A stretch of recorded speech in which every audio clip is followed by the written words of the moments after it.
Hey guys, welcome back to another installment of Three Generation Gaming. I'm Condor. I'm a member of Carrier Strike Group 3. And listen, this time I'm going to expound a little bit on something that I said in my last video.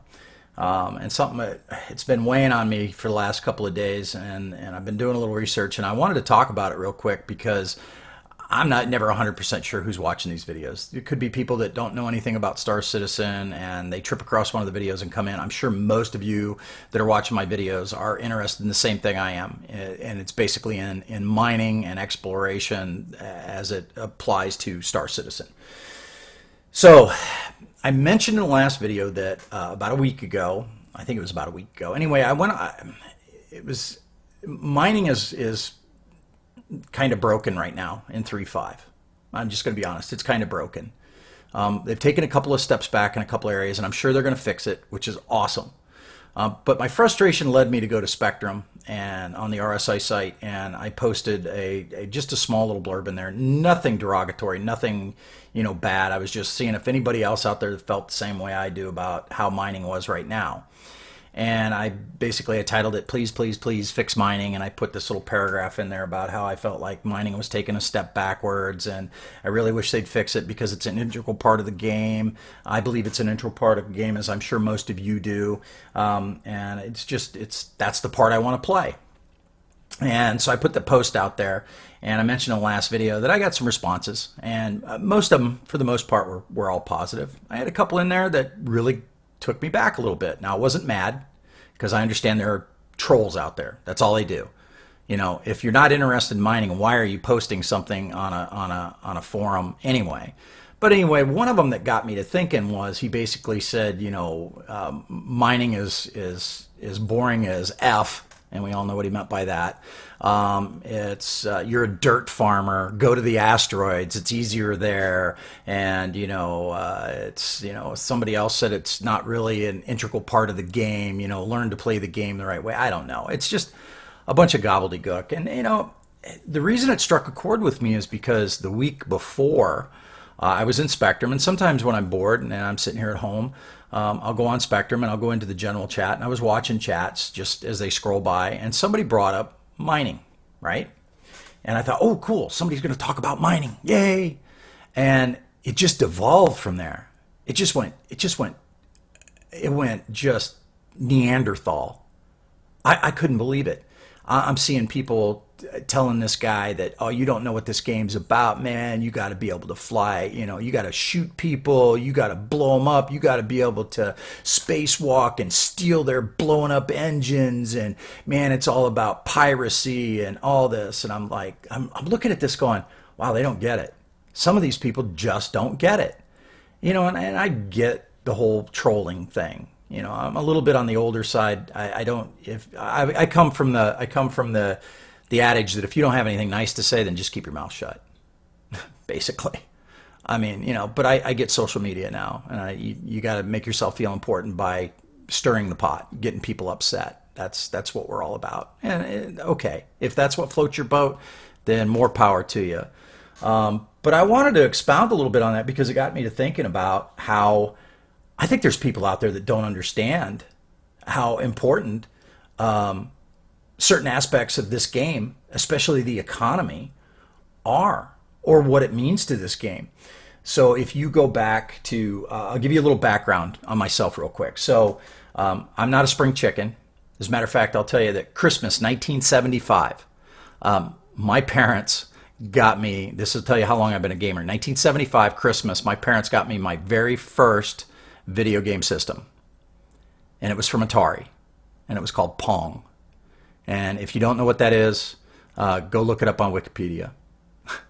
Okay, but yeah, I've been gaming since 1975. Later on in life, I got my first computer, was an IBM 8088 high cost system that was just, by today's standard, there's calculators that can do better than that. But anyway, I think the first game I ever really fell in love with was this game that came out called Wing Commander. And oh my God, it was like playing a movie. You were Luke Skywalker. This was it, man. It just, and the graphics just blew you away back then. So I had a real understanding of who Chris Roberts was, Wing Commander and Origin and all of that, and I ate that stuff up. So fast forward to 2012. I had a career. I was gaming here and there. The biggest game that I played over the years that I got really into was a game called Tribes. A first-person shooter game, very science fiction, way ahead of its time. Fortnite. It was Fortnite 15 years ago, maybe longer. But yeah, it blew everybody away. So anyway, 2012, my son comes to me and says, "Hey, Dad, remember Chris Roberts?" I said, "Yeah." He said, "Hey, I just read an article. Chris Roberts is coming out with a game. They're going to crowdfund it." I said, "What game?" He said, "I think they're calling it Star Citizen." I'm like, "Oh." I couldn't get to my computer fast enough to get online, so I found some articles. First one I think I found was from PC Gamer. So I go on there and I'm reading this interview with Chris Roberts. I'm like, "What? This is the game. This is it. This is what we've been. This is what I know a lot of people have been dying to get, because the way he described it, this is the game. This is where you're Captain Kirk." I mean, you're a space exploration guy. It's going to have all those elements that we've all been jonesing to have: an economy, warfare, exploration, you name it, it's going to be in this game. And then you think, wow, is he going to be able to do this? I can't imagine. That's going to cost a lot of money. So anyway, I think late 2013 was the first time I pulled the trigger and paid money. Okay, I'm going to be a subscriber. I've been a subscriber to Star Citizen since late 2013 is when I got involved, and have been a subscriber since then, and been buying ships on and off since then. Now, I haven't spent ridiculous amounts of money in this. I'll just tell you that right now. I have 1, 2, 3, 4. I own 4 ships, so it's not ridiculous amounts of money. But I'm in. I'm all in, and I'll tell you what got me hooked in 2012, 2013, I was reading all the articles that were coming out, watching the interviews, and Chris started talking about the economy and how he saw the economy of this game. And he mentions mining. He mentions raw materials. He mentions manufacturing. He mentions exploration. Never talked about dogfighting. He may have. It went right in one ear, out the other. Now, Wing Commander, that was all about dogfighting. Yeah, I'm great. I love dogfighting. I do. Not my first love. Not my first love. Okay, mining to me is, I'm sure for a lot of people out there, is like fishing is to some other people. I like to fish, but it's like fishing. It's a long periods of, kind of boredom, and then you catch the big one. And then you get to brag about the big one. And that's what I was looking forward to doing with mining. I was looking forward to getting involved with an organization where, the way he described it, you were going to be able to build an organization's massive economy via mining and pulling in those raw materials. You're going to be able to build space stations. You're going to be able to build ships. You're going to be able to get tons of money for your organization in the game by mining. But along with that, you're going to have all the peripherals. Yes. Definitely got to have those guys that are into combat, because you got to have guys that are going to come out there and protect those big mining ships. The Orion, got to protect it. You're going to have to have cargo haulers. You're going to have to have every aspect of this game. You guys know that. Everybody knows that. And I'm talking to you right now in hopes that that's where we get. And I understand the game industry, and I understand development can go away, or it can be diminished. I don't think so. I think Chris Roberts has got his mindset that this is what's going to happen, and this is how it's going to be, and I think we're going to get there. I truly do. So one of the other things that was said during that forum post that I had in there is that one of the guys said, who was I referring to as we? Well, of course, I'm referring to it as we as the community. I was speaking for we. He was making it sound like I speak for everybody. I don't speak for everybody. When I said we, I mean the community. And then he went on to say, you're just a dirt farmer. That's not what this game is all about, and everything else. And thinking back on some of the other stuff that I've seen out there, I think there are people out there that don't understand that this game is going to be economy driven. Sure, there's pay to play. Sure, every game out there today is pay to play. You can't find one that's not pay to play. Or if you can, they're not worth playing. But this is going to be kind of a tip of the scales, I think. I think you're going to be able to play this game and do well at it, as long as you're with an organization that understands how the economy works and how to make that economy drive itself.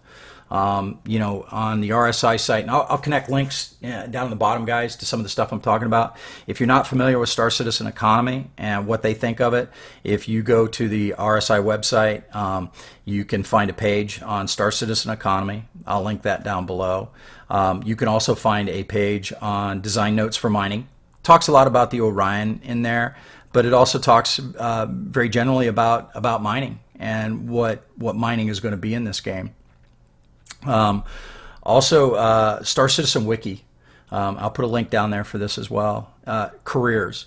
For those guys out there, like the one that kind of trolled me on the forum, and I'm not upset that he did. Don't get me wrong. I'm not mad. I don't hate the guy or anything like that. It just kind of took me back, and I'm like, man, do I need to make a video to remind everybody that this isn't just about, hey, I bought a ship, now I'm going to go out and crash it into people.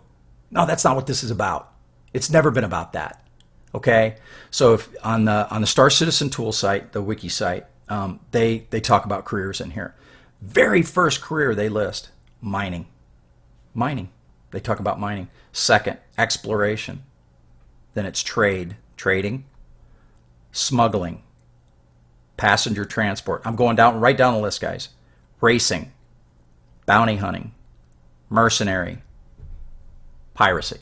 All the way down here, we're at piracy. Then repair, information specialist, salvage, medical, and last science. Okay, so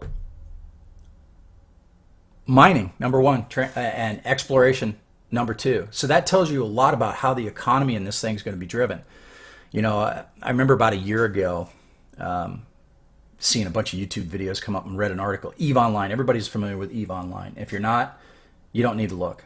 I've read enough, seen enough, talked to enough of my friends and stuff that played EVE Online. For some people, it's great. Not for me, especially some of the stuff I see happening there. One of the things about the economy, and I'll give you a prime example. About a year ago, EVE Online had this issue come out. Circle of Two. There was an organization in there called Circle of Two. I don't know exactly what happened, but their number two guy had a problem with their number one guy. The number two guy had a lot of power in their organization. He teamed up with a couple other organizations, and they basically backdoored the number one guy and thousands of their members by basically locking them out of the game. They couldn't get into their hangars to get their ships. They wanted those people to pay money to get their ships back. Then he sold off all their space stations. He gave away all their in-game currency, which is equivalent to UEC and Star Citizen, which, by the way, added up to trillions. He gave away trillions. Now, I don't know about you guys. I don't want to be involved in a game where one freaking guy with a chip on his shoulder, whether he was right or wrong, can do that to thousands of people. I'd be pissed. I would be pissed. And the other thing about EVE Online that I understand talking to some of my friends is that the way they've got their economy structured there, the players actually control the economy. Okay, that's also something I don't want to be involved with.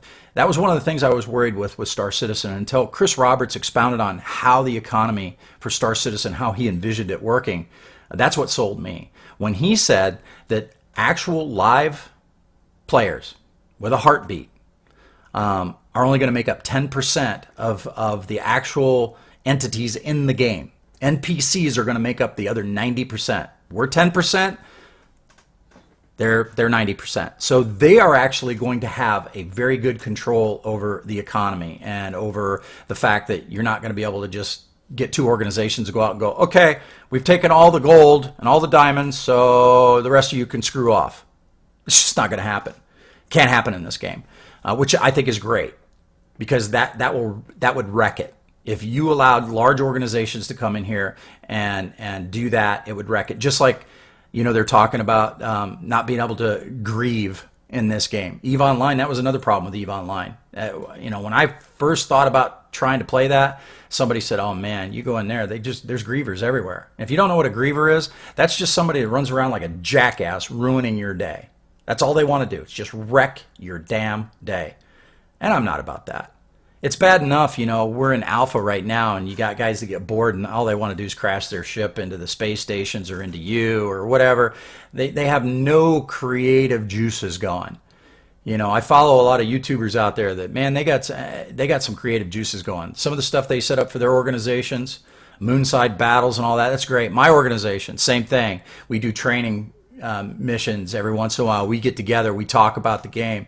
It's you can make fun out of what it is right now. Not make fun out of it, but you can have fun with what it is right now. So basically, I just want, if you're new to Star Citizen, you happen to trip across this video, understand something. This is not a first-person shooter game where you strap on a spaceship, okay, and you get assigned missions.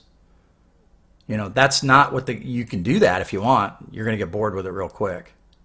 But what this game is really designed to be is something different. This is something that has never been seen before. And if Chris and those devs are able to get even 75% of this game as they see it developed, it's going to be incredible. I mean, it's really going to be incredible. If you're one of my followers and you understand mining and everything, you get it. You probably turned this off a long time ago. You went, Condor's just raving about mining and how people don't understand how important it is. You're right. That's what I'm doing. I'm just getting everybody back on track to understand if you don't understand how this economy is supposed to work and you think that this is just an FPS, then you're wrong. I mean, the one guy, when in the forum, he wanted to know why I called it a space sim. Oh, it's not a space sim. This isn't a space sim. And I'm like, oh, yeah, it is.